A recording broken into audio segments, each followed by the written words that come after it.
Tento príbeh rozpráva o smrti. O smrti posledného pána na Kostolci, o skaze jeho sídla a o kostolíku takmer zázračnom.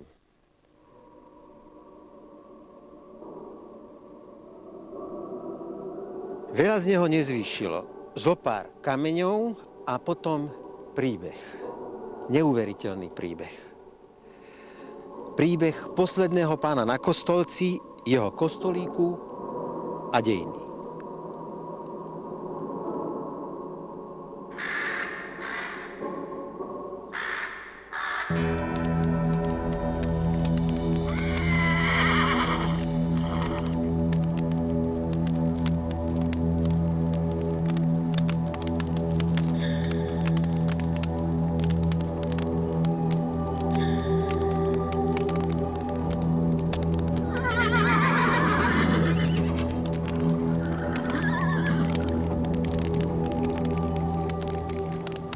Je na neuverenie, ako tento neveľký kus zeme odráža dejiny. Takmer 2 storočia európskej histórie. Ešte donedávna miesto ako ktorékoľvek iné a zdá len s krajším výhľadom do doliny Váhu a aké dosť pekne aj na Piešťany.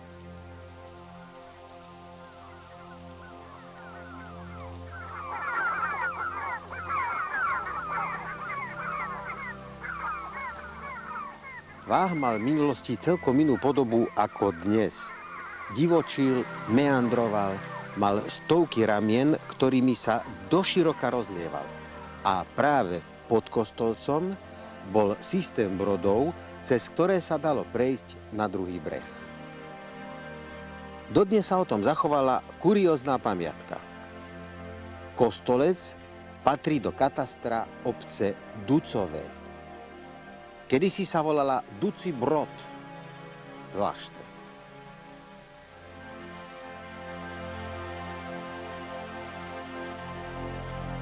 Z Kostolca bol výhľad na významnú cestnú križovatku.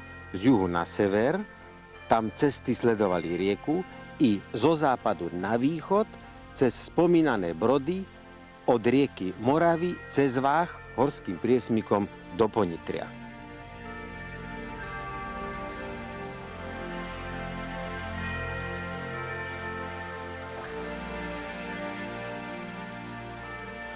A to nie je hociaký zemepis. Pripomeňme si, že v 9. storočí v čase Veľkej Moravy jestvovali minimálne 2 štátne centrá. Jedno v Pomoraví, Mojmirovské, druhé v Ponitrí, Pribinovské. Ale nie len výhľad. Plošina ponúkala ideálne podmienky na bývanie. Ideálny priestor na dozor nad už spomenutou križovatkou. Je rovná ako stôl, zo všetkých strán dokonale chránená skalnými bralami. Prístupná len zo severu, po úzkom chrbte, po ktorom viedla dobre strážiteľná cesta. Z druhej strany sa dá pohodlne vojsť po zvoľná stúpajúcej lúke. Toto miesto bolo nebezpečné. Z tejto strany mohol prísť kedykoľvek nepriateľ. Preto ho bolo treba opevniť. A stalo sa, ako dodnes dokladajú zvyšky valu a hlboká priekopa. Val a priekopa sú originálne. Palisáda na vrchole valu je rekonštrukcia, postavená na základe mnohoročného archeologického výskumu, ktorý viedol Alexander Rutkaj. Najvyšší bod tejto hradby bol asi 10 metrov nad dnom priekopy. To je úctyhodná výška. Ak na vrchole za palisádou stála odhodlaná obrana, brala prípadnému útočníkovi šance na úspech.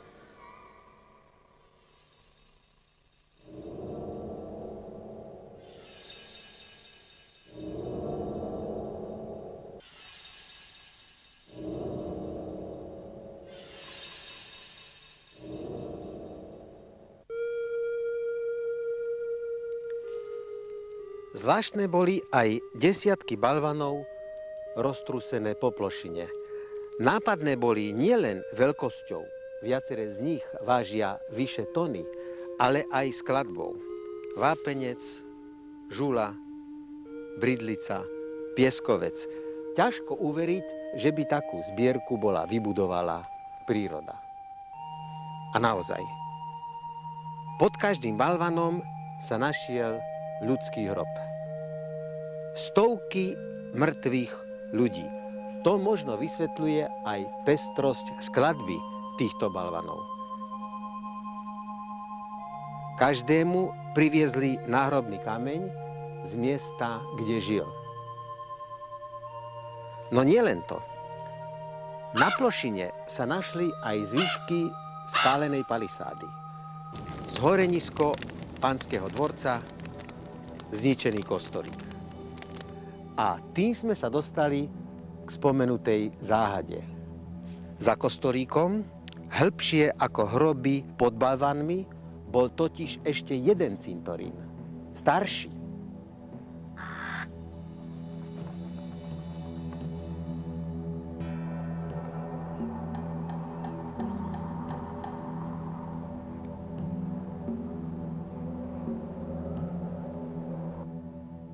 Pamiatky z týchto hrobov pochádzali totiž z ťaz Veľkej Moravy. Požiar však vypukol a spoľahlivo to dokázala radiokarbonová skúška dreva pol storočia po jej zániku, niekedy v polovici 10. storočia.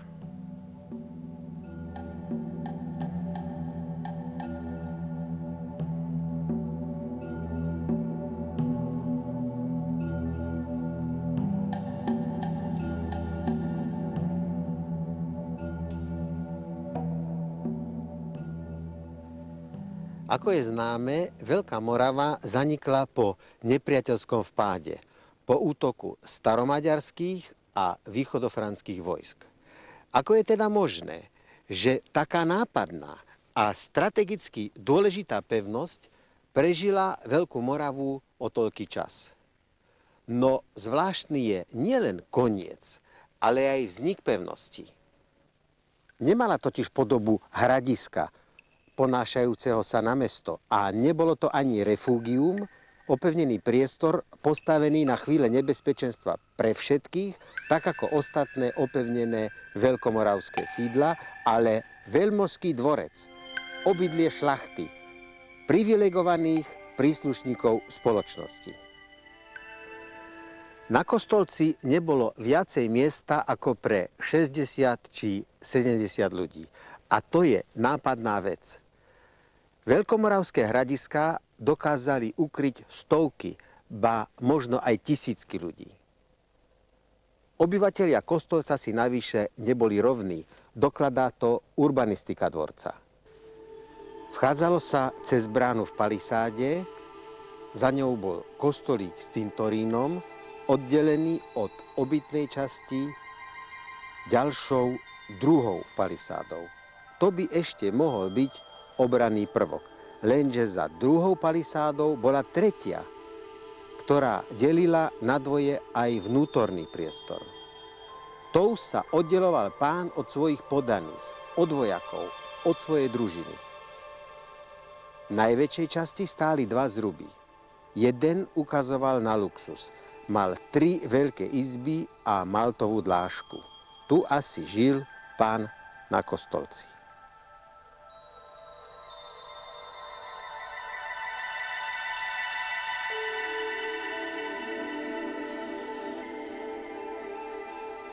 A toto je jeho hrob.